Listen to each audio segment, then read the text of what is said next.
All right, well, let's go ahead and get started. You should be able to see my screen. And I would like to go ahead and keep everyone muted so that we don't have any background noise.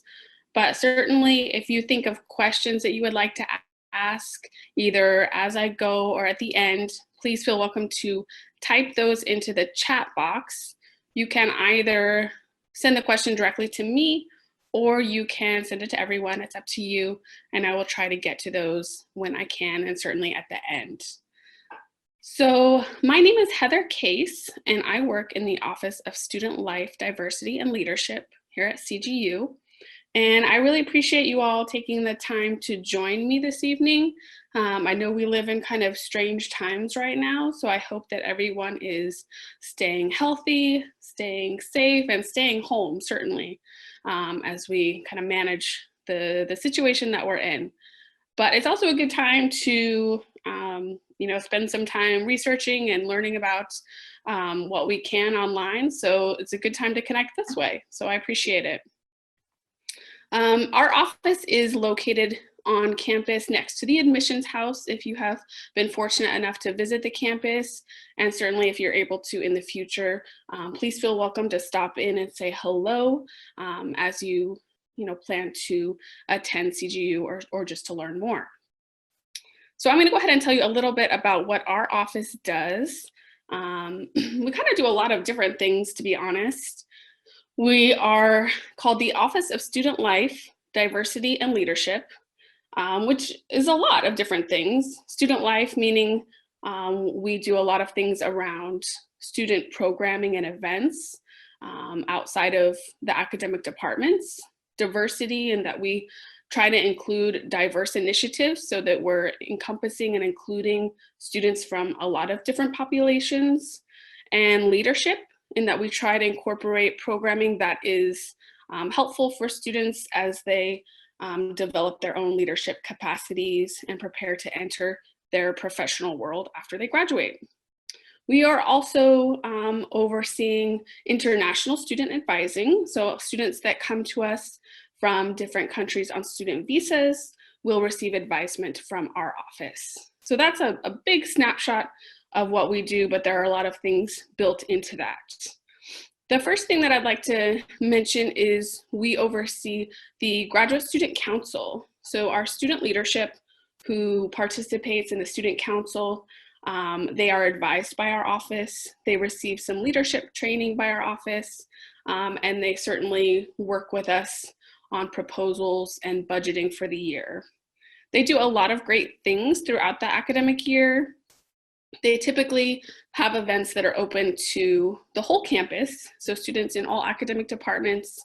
And a lot of times they're events around community building and a time for students to get together and just spend some time together outside of the classroom. For example, in the fall, they did a Light the Torch event, which was, a time for folks to have some food from a food truck, to get together with their families, bring their families and meet each other and enjoy some entertainment together. They did a Fall Fest, which was a similar event, and they just try and keep those events welcoming to all members of the campus community. They also hold town halls periodically, which are meetings where students are invited to share their questions and concerns about what's going on in the university. They also, they are charged with what we call travel and materials awards. They have an opportunity to disperse funds to students who are engaging in professional conferences, perhaps as presenters or doing research. So as you are participating in your academic program, if you have the chance to attend some professional development conferences, you have an opportunity to get some funding towards that because sometimes there are costs involved. So that's another area they support our students. In addition to the campus-wide Graduate Student Council, a couple of the academic departments also have their own student associations, which are quite active. Global Health in particular, as well as Arts and Humanities, have very active student associations where they do a lot of programming and events, networking, inviting guest speakers that are a little bit more focused on the disciplines within their schools. Also in our office, we oversee the student organizations. So in addition to our Graduate Student Council, any student who is interested in starting their own club or organization around an area of interest has the ability to do so. It's not difficult to do, and you also have the opportunity to apply for some funding towards any events or programming that you want to do. These are just a few examples of some of our current organizations. There are quite a few more, but our Women in Leadership Association, they just had a half day, most of the day, conference celebrating some successful women. The CGU advocates are supporters of survivors of domestic violence, and they work closely with any student who identifies and needs that extra support.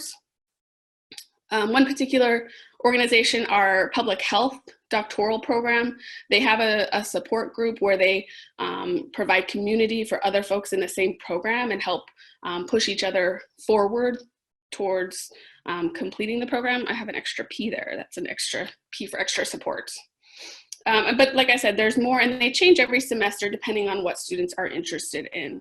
We also have some diversity organizations that are centered around identity. So we have the Latinx Graduate Student Association, the Claremont Korean Student Association, the Chinese Student Association, QGU. These are some of the ones, Sister Citizen, that are very active and often have students engaging in events. So a good way to connect with people that you might not have otherwise met in a different department, but that share the same affinity.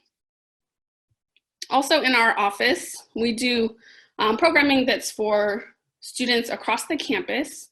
We also have a mentorship program where we pair students in their first year with students who have been at CGU for 2, 3, or more years to kind of have a guide or a mentor going into their first semester, just to have someone to know who might share some of your interests or background as you begin your program. We also have a first year experience program, which is a collaborative effort with offices across campus, but our office in particular is active in the planning and execution of some of those activities. And again, that's just special programming for students who are in their first year at CGU.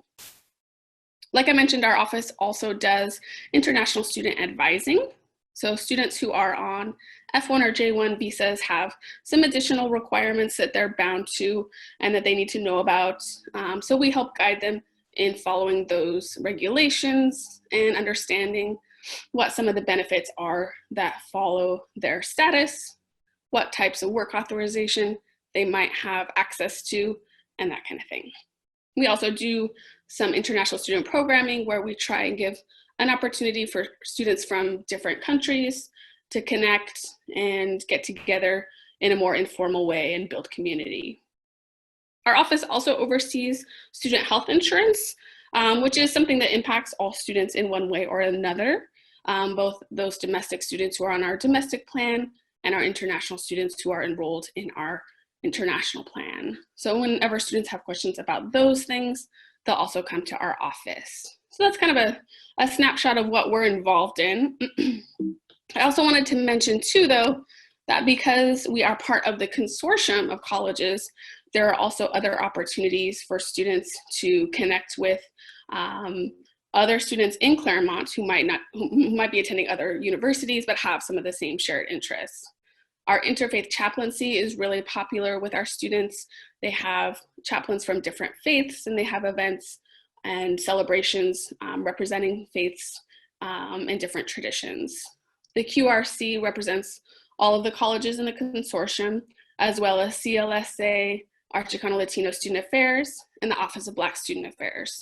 They always have a lot of events and programming, and they're typically open to students across all campuses.